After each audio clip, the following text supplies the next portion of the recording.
लोकसभा चुनाव से पहले केंद्र की भाजपा सरकार ने एक और बड़ा फैसला किया है। सरकार ने पेट्रोल और डीजल की कीमतों में 2 रुपए प्रति लीटर की कमी करने का फैसला किया है। नई दरें कल सुबह यानी 15 मार्च सुबह 6 बजे से लागू होंगी। राष्ट्रीय राजधानी में पेट्रोल की कीमत अब 94.72 रुपए प्रति लीटर होगी, जो फिलहाल 96.72 रुपए प्रति लीटर है। ऐसे ही डीजल 87.62 रुपए प्रति मिलेगा, जो अभी 89.62 रुपए प्रति लीटर है।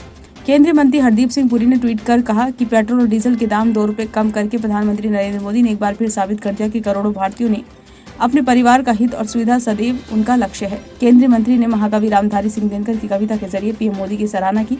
उन्होंने लिखा, वसुधा का नेता कौन हुआ, भूखंड विजेता कौन हुआ, अतुलित यश क्रेता कौन हुआ, नवधर्म प्रणेता कौन हुआ, जिसने न कभी आराम किया, विघ्नों में रहकर नाम किया।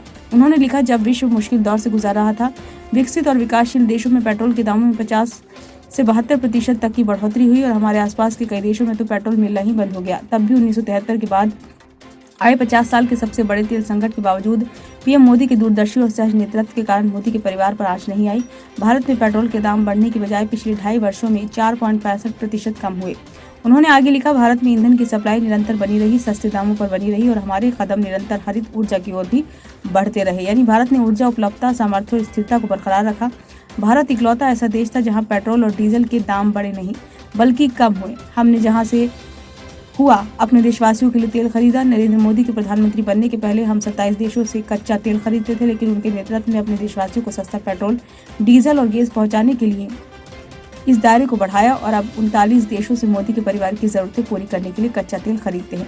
उन्होंने बताया कि तब का तब था, लेकिन आज भी कई देशों की तुलना में भारत में पेट्रोल के दाम देखिए। 14 मार्च 2024 को रुपए के आधार पर भारत में पेट्रोल का औसतन 94 प्रति लीटर है, लेकिन इटली में 168.1 यानी कि 79% अधिक, फ्रांस में 166.87 यानी 78% अधिक, जर्मनी में 159.57 यानी कि 70% अधिक और स्पेन में 145.13 यानी 54% अधिक। और ऐसे ही डीजल के दामों की तुलना कीजिए तो यदि भारत की औसत 87 प्रति लीटर है तो इटली में 163.21 यानी 88% अधिक, फ्रांस में 161.57 यानी कि 86% अधिक, जर्मनी में 155.68 यानी कि 79% अधिक और स्पेन में 138.7 यानी 59% अधिक। उन्होंने आगे लिखा, दुनिया भर में चाहे कुछ भी हो रहा हो, पीएम मोदी के नेतृत्व में हमारा पूरा प्रयास रहा कि देश के हर कोने में और हर नागरिक तक ईंधन की सप्लाई बनी रहे, हर चूल्हा जलता रहे, हर गाड़ी चलती रहे, प्रगति की गति में न कभी कमी आए और न ही रुकावट। आज भी हालांकि लाल सागर में संकट बना ही हुआ है, परंतु जैसे ही कच्चे तेल के अंतर्राष्ट्रीय दामों में कुछ राहत हुई, प्रधानमंत्री नरेंद्र मोदी ने तुरंत पेट्रोल और डीजल के दाम कम करके अपने परिवार को एक और उपहार दे दिया। उन्होंने बताया कि प्रधानमंत्री मोदी ने 2 अवसरों पर नवंबर 2021 और मई 2022 में पेट्रोल और डीजल पर सेंट्रल एक्साइज कम किया और ये सुनिश्चित किया कि भाजपा शासित राज्य वैट की दर कम करके ये राहत सीधा मोदी के परिवार को पहुंचाए।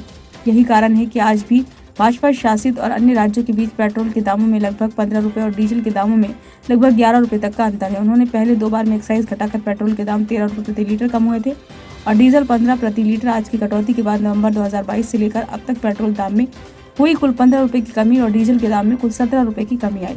उन्होंने लिखा, जब हमने अपनी उज्ज्वला परिवार की बहनों के लिए सिलेंडर के दाम घटाकर 503 रुपए किया, तब भी कुछ पार्टियों ने इस कदम की निंदा की, लेकिन फिर भी अपने शासित राज्यों के वैट कम नहीं किया। बात बात पर पीएम मोदी की और विदेश जाकर भारत की निंदा करने वाले और गरीबों के हित का झूठा दिखावा करने वाले जो अब भी पेट्रोल 15 रुपए महंगा बेच रहे हैं, उन्हें अपना सिर शर्म से झुका लेना चाहिए।